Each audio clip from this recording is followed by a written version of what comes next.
Esta noche en Desde las Cámaras, bajo la lupa, se aprobaron los límites de la subcontratación en las empresas. Proponen que las plataformas de streaming paguen un nuevo impuesto. Y la entrevista con Mario de los Ángeles Huerta para hablar sobre las ventajas de la ley de la Fiscalía General de la República. Comenzamos.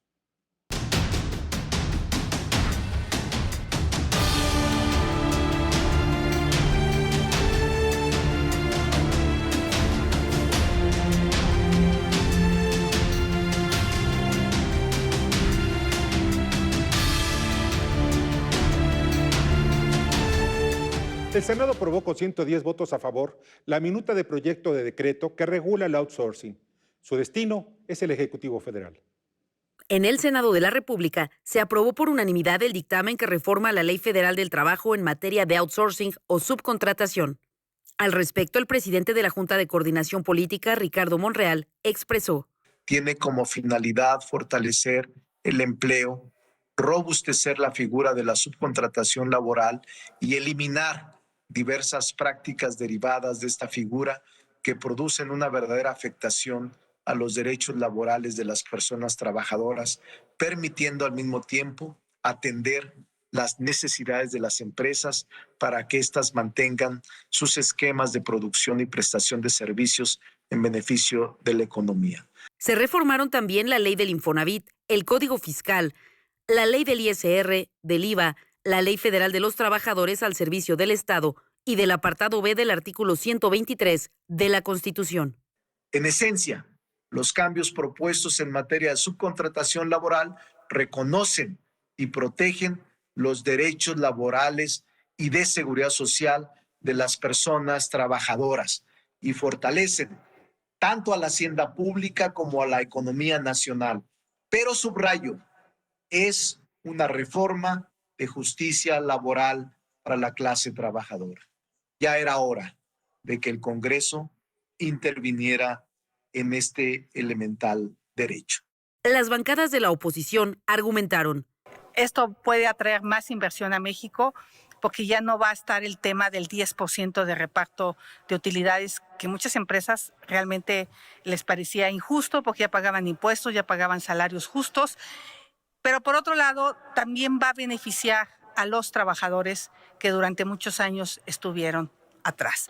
Pero lo más importante es que para las y los trabajadores, esta regulación salda una deuda histórica del Estado mexicano al garantizar el ejercicio efectivo de sus derechos laborales, independientemente de su esquema de contratación. Porque si bien es cierto que la subcontratación le permite a las empresas hacer más eficientes sus procesos productivos, facilitar el manejo del personal y el pago de impuestos, también es cierto que este esquema se convirtió en una salida fácil de algunas empresas. Desde las cámaras, Claudia Ivette García. Alicia Salgado analiza la propuesta de Morena de establecer un impuesto a las plataformas de contenido audiovisual. Hola Víctor, ¿cómo estás? ¿Qué tal a todos los amigos que nos están escuchando desde las cámaras? Y hay que ponerle siempre la lupa, claro está. Hoy le pondremos la lupa a una iniciativa muy interesante que presentó la diputada de Morena, ella es Celeste Asensio, y está dirigida a grabar a las plataformas, a las plataformas digitales internacionales. Estamos hablando de, pues tú las conoces muy bien. Hoy es muy fácil bajar o suscribirte a una plataforma digital y tener acceso a diferentes contenidos. En el mundo esto se ha propagado. Y recientemente en la reunión internacional del Fondo Monetario Internacional y también en la su asamblea anual y en la anual de la OCDE, llegaron a una conclusión muy interesante para homologar el cobro de impuestos corporativos a las grandes tecnológicas. Así les llaman a estas empresas. Porque hoy por hoy venden sus productos a través de streaming, son los grandes captadores, por ejemplo, de publicidad, pero no dejan impuestos localmente. Y para los países esto ha sido una merma fundamental y la única alternativa que tienen, por ejemplo, para hacer frente a los gastos de la pandemia, o es recortar el gasto, o es expandir la deuda pública, o es expandir el déficit fiscal. De ahí que en las negociaciones internacionales han llegado a la conclusión de que con la expansión de la economía digital, pues se está perdiendo una muy fuerte fuente de recaudación necesaria para contribuir a dotar de bienes públicos como servicios de salud o educativos en los países. En función de ello, este impuesto o esta propuesta de la diputada integra algo muy interesante, es que se cobre el 7% general a las plataformas. Hay quien dice que es muy poco, que debería ser el 15%, al menos el IVA. Y yo creo que esta discusión se va a dar en el seno de la otra que han anunciado el propio presidente López Obrador y también los integrantes de la Cámara o la Secretaría de Hacienda para tener una convención hacendaria posterior a las elecciones que permita la integración del siguiente paquete fiscal. Hay toda clase de imaginación puesta sobre la mesa para cobrar impuestos. Aquí lo importante no solamente es que se den cuenta de hacia dónde está la economía y cuáles son las fuentes de valor, y me parece que esta en particular es una iniciativa en sentido correcto, porque las empresas internacionales como Google, Apple, estas, ¿no? Se están beneficiando absolutamente, pero no están dejando nada de esas utilidades o el pago de impuestos sobre la renta o el pago del IVA en nuestro país, a pesar de que somos uno de los principales consumidores de plataformas digitales. ¿Cómo la ves? Interesante, ¿no? Yo pongo este tema bajo la lupa desde las cámaras. Muchas gracias, Alicia. Veremos qué más se debatió esta semana en la Cámara de Diputados. La Cámara de Diputados aprobó la reforma a la Ley de Hidrocarburos. Con 301 votos a favor de Morena y sus partidos aliados, PT, PES y Partido Verde, el Pleno avaló el dictamen presentado por el presidente de la Comisión de Energía. Ha dejado sin efecto la regulación asimétrica en los siguientes productos: gas natural, gas LP, gasolina y diésel. Estas acciones no implican volver al esquema de un monopolio estatal, sino todo lo contrario. De lo que se trata es transitar a un mercado en donde todos los participantes, incluyendo Pemex, se encuentren en igualdad de condiciones regulatorias. Nosotros creemos que con ello se estará refrendando el compromiso de recuperar la soberanía y la seguridad energéticas nacionales. Las bancadas de oposición, PAN, PRI, PRD y Movimiento Ciudadano, que alcanzaron 147 votos en contra, argumentaron: va a significar incremento a las gasolinas. No, es que ahora le llaman ajuste a la inflación. Va a significar gasolinazos y eso le va a afectar a miles de ciudadanos y ciudadanas. Por ejemplo, al distribuidor de masa para ir por las tortillas, para poder fabricar las tortillas. Por ejemplo, a quien tienen que ir a las centrales de abasto. Por ejemplo, a taxistas. Por ejemplo, a quienes usan el camión, porque también va a incrementar. Los efectos de la reforma que quiera aprobar Morena serán gasolinas más caras, diésel más caro, combustibles más caros. ¿Por qué? Porque ustedes estarían quitando la regulación asimétrica que hoy existe en el país. Hoy condenamos este ultraje al estatus de competencia que debe prevalecer en el desarrollo de la industria de los hidrocarburos, como está expresamente dispuesto en la Constitución de los artículos 25 y 28. Pasa al Senado de la República para sus efectos constitucionales. Desde las cámaras, Claudia Ivette García. Claudia Ivette García, los pendientes que quedan del Congreso de la Unión. Claudia Ivette, ¿cómo estás? Muy bien, muchas gracias. Un gusto saludarte. Muy buenas noches. Gracias. ¿Cuáles son esos pendientes? Pues vamos a ver, porque tenemos una agenda legislativa bastante cargada, Víctor. Cada vez estamos más cerca del cierre del periodo ordinario de sesiones del Congreso de la Unión, que como sabemos concluye a finales de este mes de abril. Esto quiere decir que estamos por empezar el receso que da lugar a los trabajos de la Comisión Permanente. Antes de que ello suceda, suelen llegar las famosas bolas rápidas, esas iniciativas de ley que se pretende que sean aprobadas en fast track en los últimos días de sesiones, tanto en el Senado de la República como en la Cámara de Diputados. Revisemos la agenda parlamentaria para identificar cuáles son los temas pendientes de legislar. Uno que lleva bastante tiempo rezagado y que podría seguirse aplazando es la regulación del uso del cannabis. Por el momento, parecen haber pocos consensos en la Cámara Alta tras los cambios realizados por los diputados en San Lázaro desde el pasado 10 de marzo. Tanto el presidente de la Junta de Coordinación Política de la Cámara Alta, Ricardo Monreal, como el presidente de la mesa directiva del Senado Eduardo Ramírez, dejaron ver la posibilidad de solicitar una prórroga para que el dictamen se discuta y apruebe el próximo periodo ordinario de sesiones que inicia en septiembre. Sin embargo, la lista de temas rezagados es amplia. Tan solo en la Cámara de Diputados se tienen aproximadamente 400 temas pendientes de dictaminación. Resulta importante que cada tema sea evaluado de manera pública y que el Parlamento abierto prevalezca en temas que resultan sensibles para la economía nacional. Para muestra basta un ejemplo: copia privada. Este dictamen de la Comisión de Cultura y Cinematografía en la Cámara de Diputados busca una reforma a la Ley Federal de Derechos de Autor para establecer un cobro de impuestos que repercutirá en el bolsillo de los consumidores. Se busca aumentar el precio de prácticamente todos los dispositivos inteligentes y equipos de cómputo que tengan capacidad de grabar y almacenar contenidos, incluyendo decodificadores de servicios de Internet. Esto sin duda va contra el interés social de los mexicanos. Imagínense que en plena era digital nos limiten el acceso a las nuevas tecnologías. Esto solo va a incrementar la brecha tecnológica y cultural, sobre todo de niños y jóvenes que actualmente están estudiando a distancia. Lo peor es que este esquema no garantiza que autores, intérpretes o artistas sean beneficiarios. Es una propuesta que genera opacidad. Nuestra Carta Magna garantiza en su artículo 5 libertad de comercio e industria. En su artículo 6, el acceso a las tecnologías. Víctor, vamos a estar muy pendientes rumbo al cierre del periodo ordinario de sesiones de estas y otras bolas rápidas en el Congreso de la Unión, que de sorprendernos, cuidado, porque podrían causar una importante afectación para millones de mexicanos. Claro, mira, pusiste el dedo en la llaga.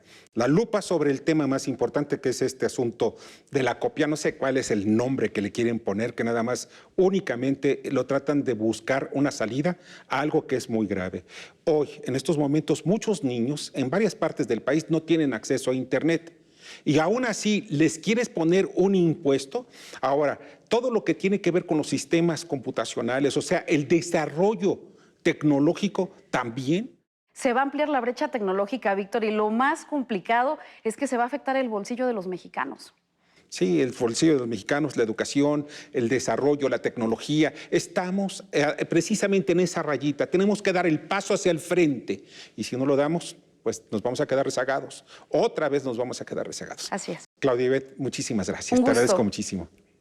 Vamos a una breve pausa y al regreso platicaremos con la diputada María de Los Ángeles Huerta, secretaria de la Comisión de Justicia de la Cámara de Diputados. Hablaremos con ella sobre la ley de la Fiscalía General de la República y cómo nos beneficia a los mexicanos.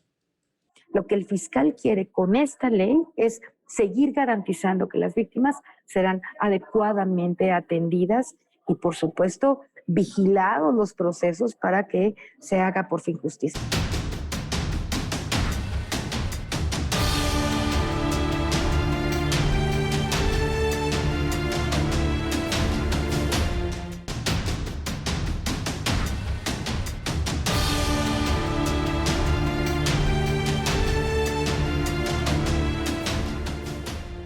Con maestría en comunicación por Naucalpan diputada y en políticas públicas y medios ya casi doctorada. Ángeles Huerta del Río duro trabaja en cada comisión. Cultura, ciencia y tecnología, cine, radio y televisión. Viene hoy a entrevista, llega muy preparada, reportera, docente y articulista. Recibamos a nuestra invitada. Muchas gracias por seguir con nosotros. Y ya está aquí María de Los Ángeles Huerta para hablar sobre las ventajas de la ley de la Fiscalía General de la República. Hola, ¿qué tal? ¿Cómo estás, María de Los Ángeles? Buenas noches. Buenas noches, ¿cómo están? Muy bien, muchas gracias. Oye, María de Los Ángeles, ¿cuáles son estas ventajas que ofrece la nueva ley de la Fiscalía General de la República? Bueno, básicamente las ventajas que ofrece esta ley es que replantea el funcionamiento interno de la Fiscalía en varios niveles, ¿no? En el funcionamiento de los... la Fiscalía y los... los procesos con los que tiene que ver no pueden centralizarse solamente en la Fiscalía Federal. Necesitamos tener una adecuada organización en todos los estados. Y creo que una de las cosas que hace es que descentraliza, pero al mismo tiempo ofrece la posibilidad de atraer los casos, por ejemplo, en el caso que estamos viendo aquí ahorita mismo en la Comisión de Justicia de las víctimas, ofrece la posibilidad de que pueda la Fiscalía hacerse cargo, pero los ministerios públicos de los estados también tienen una responsabilidad que en caso de que no cumplan, entonces puede atraerse el tema a la Fiscalía Central. Me parece que eso, por ejemplo, es una de las grandes ventajas que estamos nosotros viendo en esta ley. Sí. Otro De alguna tema manera, María de los Ángeles, de alguna manera el Ministerio Público ya no está con las manos libres para hacer lo que quiera. De alguna manera ya está limitado a que se aplique la ley estrictamente. Exacto. La Fiscalía tiene una función muy importante en términos de la organización y de asegurar que los ministerios públicos en este país, en todos lados, funcionen adecuadamente. Y lo que esta ley está haciendo, entre otras cosas, es darle la posibilidad ampliada de que pueda ejercer control, de que pueda tener una adecuada vigilancia y de que en caso que fallen los ministerios públicos en la adecuada atención a los casos, por ejemplo los de víctimas, pero a los muchísimos casos que enfrentan cotidianamente, entonces tendrá la Fiscalía la posibilidad de atraer eso para, pues, no solamente para procesarlo, sino también en un sentido de vigilancia y de atención de que quien no está haciendo su trabajo lo haga adecuadamente. Y creo que esta ley favorece ese tema. Ahora, sobre las víctimas, porque es uno de los temas que pues, algunos grupos han criticado, ¿qué es lo que pasa a las víctimas? Pues las víctimas creo que les falta entender que esta ley sí está respetando de manera plena y absoluta los derechos que tienen de que se hagan adecuadas investigaciones y se castigue a los responsables del tema. Algo que me parece que no se ha comprendido todavía de manera integral es que para que pueda una fiscalía funcionar, tiene que tener modificaciones orgánicas, digamos, que favorezcan el buen desarrollo, digamos, los buenos procedimientos. Al funcionar adecuadamente, las víctimas se verán más favorecidas que cuando había una fiscalía que no tenía un buen funcionamiento. Estamos garantizando más que nunca que las víctimas sean adecuadamente atendidas. Hay, por supuesto, diferentes visiones sobre esto, pero la mía, sin ninguna duda, es que lo que el fiscal quiere con esta ley es seguir garantizando que las víctimas serán adecuadamente atendidas y, por supuesto, vigilados los procesos para que se haga por fin justicia. Lo que no se puede, ¿no? Y es obvio que las víctimas así lo demanden, es atender de una vez 90,000 casos de desapariciones forzadas que heredamos de los gobiernos anteriores. Eso es un hecho real que no tiene que ver con esta transformación. Nosotros heredamos 90,000 expedientes. Y claro que la Fiscalía puede atraer algunos casos, pero también tenemos que distribuir la responsabilidad entre las fiscalías de todos los ministerios públicos de todos los estados de este país, ¿no? No, pues, a ver, denle al fiscal hoy, lleva 1 año, 2 años en funciones, uno con pandemia, ¿verdad? Cárguenle 90,000 expedientes y que se haga cargo de todo eso ahorita de una vez, de un golpe. Pues eso es una cosa que no se puede pretender. Claro. Necesitamos comprender, ¿no?, que este proceso se va a ir dando, que vamos a ir limpiando toda esa porquería que agarramos, que tuvimos que tomar del pasado, de los regímenes anteriores, ¿verdad? Pero que no podemos cambiar todo en 1 año. La gente, yo estoy segura que la gente comprende eso, ¿no? Hay delitos federales y obviamente hay delitos estatales, o sea, del fuero estatal. Los delitos federales que corresponden a la Fiscalía General de la República, pues tienen que estar revisando uno y cada una de estas desapariciones. Hay casos que atrajo también la Fiscalía General de la República, no nada más de otros sexenios, sino incluso de este mismo sexenio. ¿Qué es lo que va a ocurrir ya con esto, en la aplicación de la ley, en la práctica? ¿Qué es lo que va a ocurrir con las desapariciones forzosas? Se sigue garantizando, exactamente lo ha descrito usted muy bien, Lo que se sigue garantizando con esta reforma es que la Fiscalía General sigue teniendo capacidad de atracción de los casos cuando ello o la Fiscalía considere que se amerita. No es que no quiera tener injerencia en todos los casos, es que es humanamente imposible hacer el trabajo de 32 ministerios por lo menos. Si nosotros dividimos el trabajo en 32 ministerios públicos, tenemos muchas más posibilidades de éxito a que si se le pide a una sola instancia que atraiga absolutamente todos los casos. Lo hará en los casos necesarios y en los demás estará fiscalizando, vigilando y exigiendo que el ministerio en cuestión atienda adecuadamente las necesidades de las víctimas. Y esto es de lo que las víctimas tienen que estar absolutamente seguras, que tenemos un fiscal que hoy, a diferencia de lo que pasó en los gobiernos anteriores,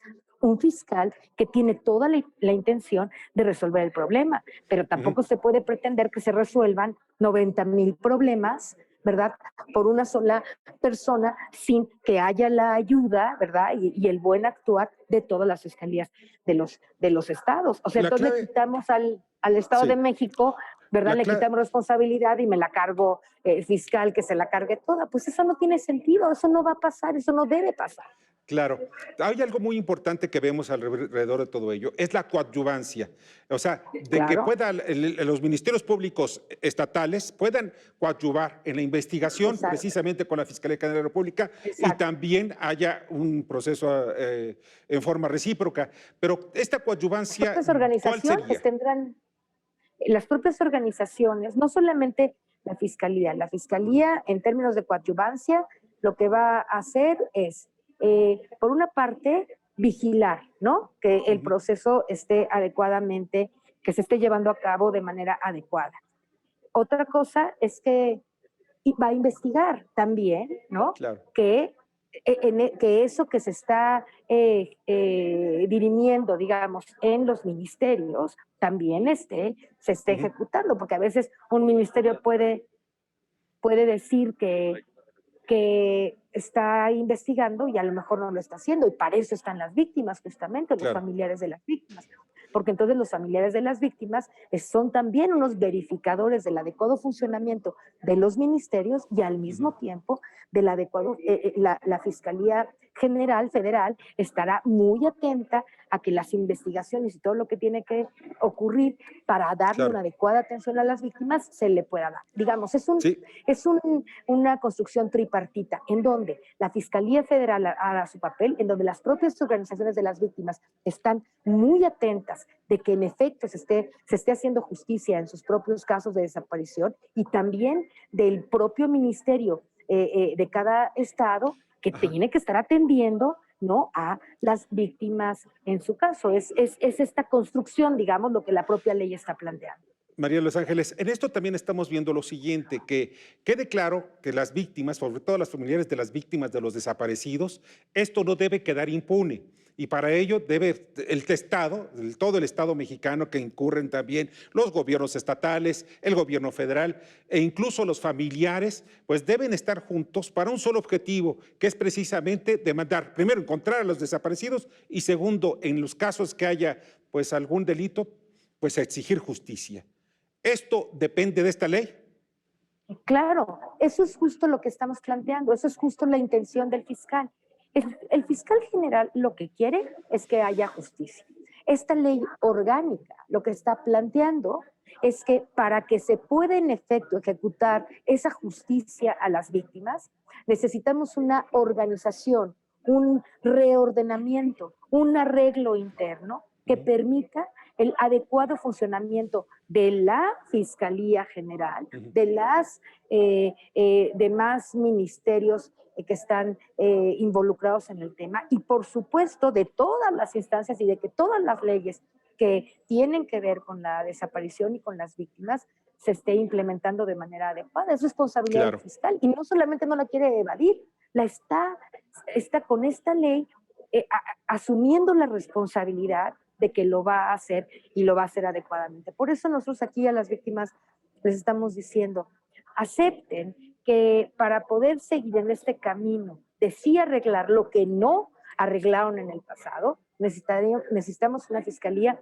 que funcione adecuadamente. Y esta minuta que arregla, digamos, a través de una propuesta de ley orgánica de la fiscalía, lo que realmente está haciendo es que el adecuado funcionamiento de la fiscalía, la mejoría en su funcionamiento, inmediatamente va a repercutir en que las víctimas tengan una mayor atención. Y eso es lo que estamos tratando de decirle aquí a las organizaciones. Hay agendas, ¿no? Hay partidos que están pretendiendo y estamos en elecciones.